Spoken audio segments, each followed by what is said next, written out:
안녕하세요. 레차트의 대원쌤입니다. 지금 밖에는 비가 내리고 있는데요. 요즘 어떻게 지내시나요? 코로나 바이러스에 대한 백신들 요즘 많이들 맞으시고 계시고 또 그걸 통해서 많이 피해를 보신 분들도 계실 것 같은데요. 저 또한 지난 1년간 아니죠, 이제 1년 거의 반이 다 돼가는 시점에서 참 많은 부분에서 힘이 들었고요. 정신적으로도 어떤 코로나에 대한 트라우마 그런 게 조금은 있는 것 같아요. 자, 아무튼 지금 제가 오늘 이 영상을 통해서 여러분들에게 보여드리고자 하는 것은 이제 대원쌤의 미술적 참견 시점과 그리고 대원쌤의 쉽게 하는 미술 이것들에 대한 컨텐츠에서 좀 더 접점 지역을 찾을 수 있을 것 같아요. 흥미를 가지면서도 또 어떤 미술사적으로 좀 더 우리가 깊이 있게 알아볼 수 있는 그런 코너가 필요하지 않을까, 또는 그런 시리즈가 필요하지 않을까 하는 생각이 들어서 좀 생각을 해봤습니다. 그리고 그 생각을 통해서 앞으로 여러 개의 시리즈를 통해 가지고 이런 걸 한번 보여드릴까 해요. 바로 우리가 알고 있는 아주 그 유명한 화가들 그리고 작가들이 라이벌 관계를 갖고 있는 경우가 많이 있고요. 또는 굉장히 밀접하게 일을 하고 협력하고 또 공동작업을 하는 경우들이 많이 있습니다. 서로가 서로에게 엄청난 영향을 주죠. 그런 사례가 사실 굉장히 많습니다.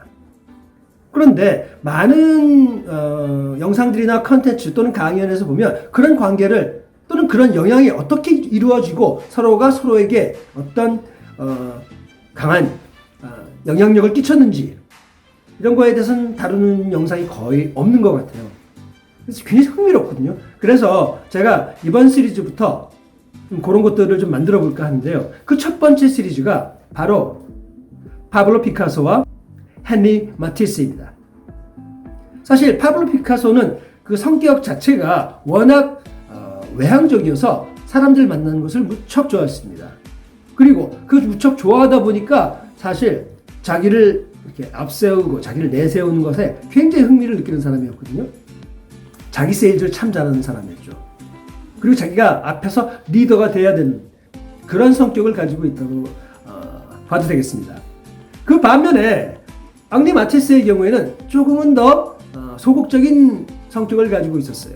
근데 이 두 사람이 거의 동시대에 살았고 나이로 따지면 프랑스 출신인 앙리 마티스가 좀 더 나이가 많고요. 그 다음 파블로 피카소의 경우에는 조금 더 젊은 스페인 사람이었죠.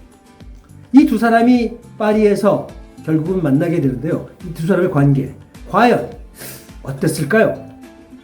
이 두 사람은 당시로 본다면 가장 중요한 그런 미술적인 혁신을 일으킨 두 쌍두마차라고 할 수 있겠습니다. 지금도 그렇게 평가가 되고 있고요. 이 두 라이벌, 그들의 삶, 그리고 그들의 작품, 그들의 미술 세계, 그리고 그 두 사람의 관계에 대한 어떤 영향이 있었고 어떤 일들이 벌어졌는지 여러분들과 함께 알아보도록 하겠습니다. 자, 그럼 한번 볼까요?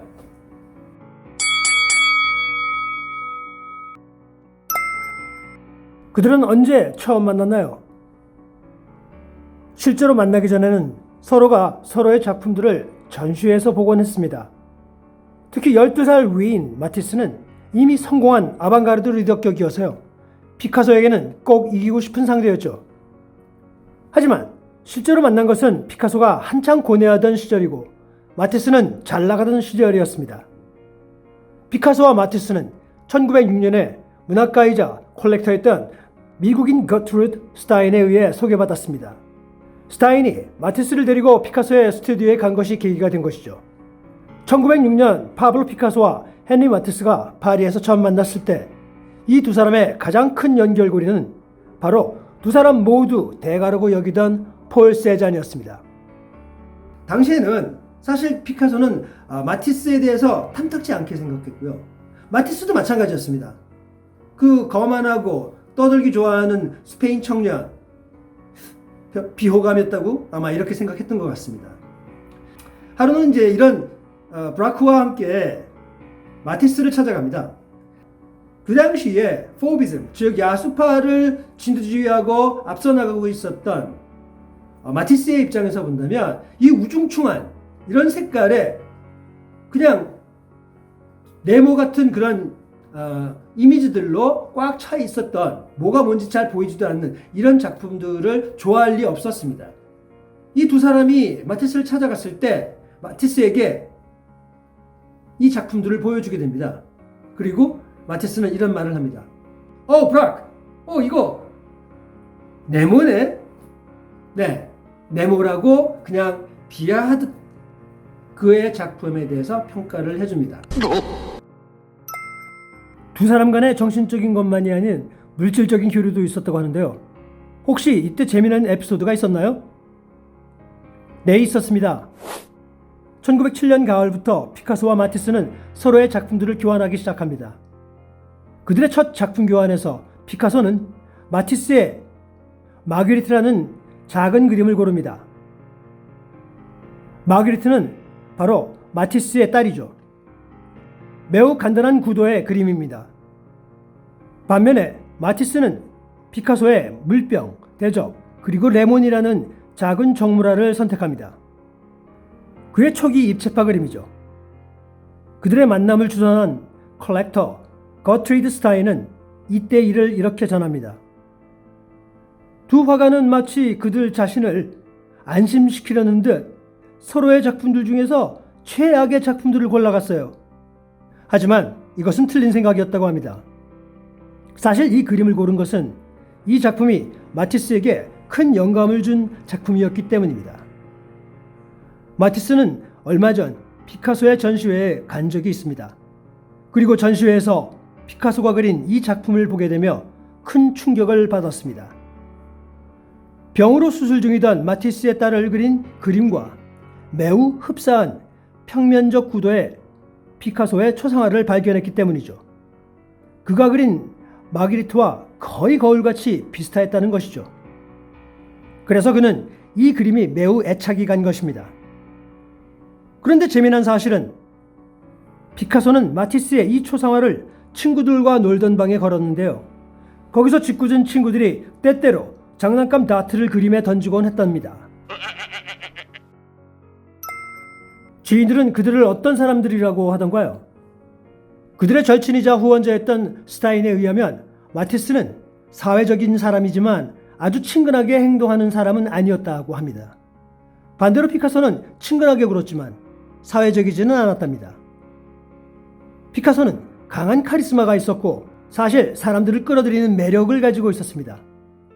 하지만 그의 성격상 점잖고 고상해야 하는 당시 살롱 전시 문화에선 너무나 가식적이고 지루하다라고 여기곤 해서 괴로워했다고 합니다.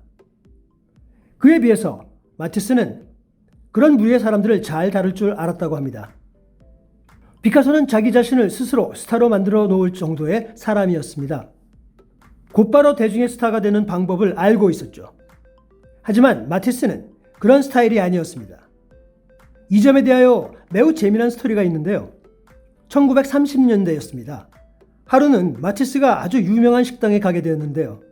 마티스는 평상시처럼 식당에 들어서는데 갑자기 식당 안에 많은 손님들이 전부 일어나서 마티스를 보며 존경의 박수를 쳤습니다. 그러자 마티스는 그의 일행에게 사람들이 날 피카소로 생각하나 봐 라고 얘기했습니다. 이 점에 대해 마티스는 이런 생각도 했답니다. 사람들이 자신을 알아봐주고 존경을 해주니 좋기는 한데 그 반면에 순간 피카소를 생각했다는 점이 무언가 무의식적으로 피카소를 의식하고 있다는 점에 짜증스러웠다는 것입니다. 두 사람의 다른 점과 비슷한 점은 무엇인가요? 미술적 감각은 서로 달랐다고 할 수 있는데요. 사실 그러면서도 미술의 공통점을 찾을 수 있습니다. 피카소가 한 번은 이렇게 얘기한 적이 있는데요. 여러분들이 보기에 우리의 미술은 달라 보일 겁니다. 하지만 어떤 측면에서 본다면 우리는 다른 형태지만 같은 것을 추구하고 있어요.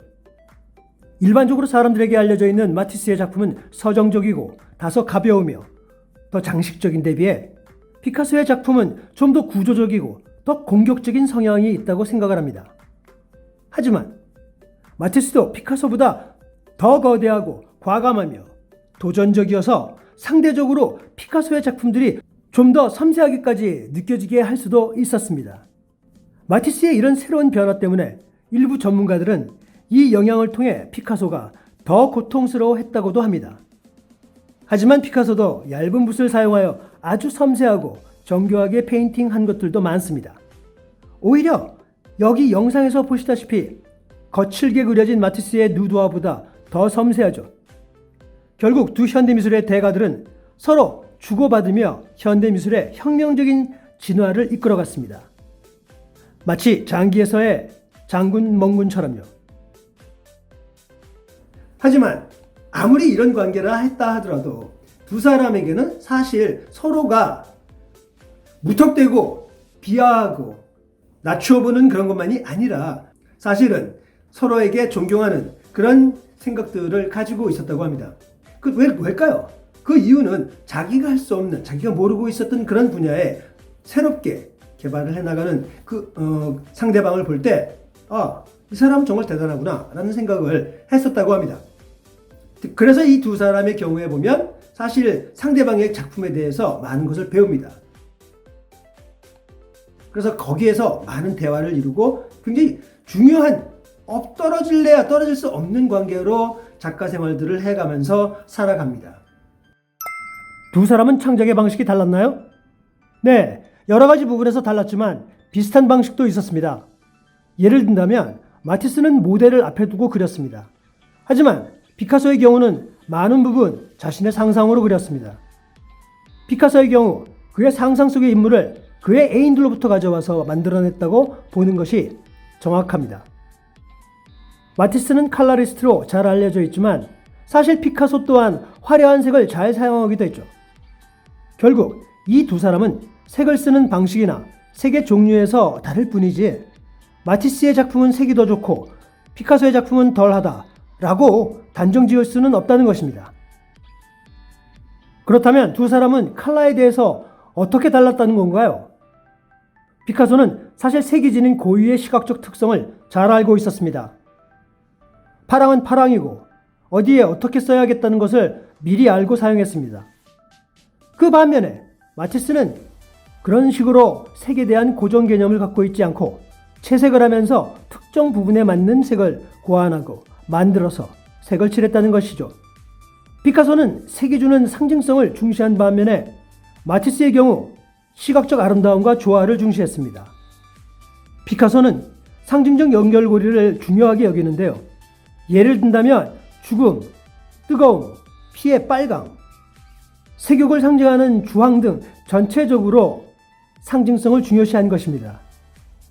이번 전편에서 피카소와 마티스의 만남의 시작과 서로 간의 작품적 이질성으로 인한 갈등이 소개되었다면 다음번 후편에서는 피카소와 마티스의 인간적 성격과 문화의 차이에서 오는 다른 점과 공통점, 그리고 그들이 정말 어떻게 서로를 생각하고 살았는지 이것에 대하여 상세하게 짚어보겠습니다.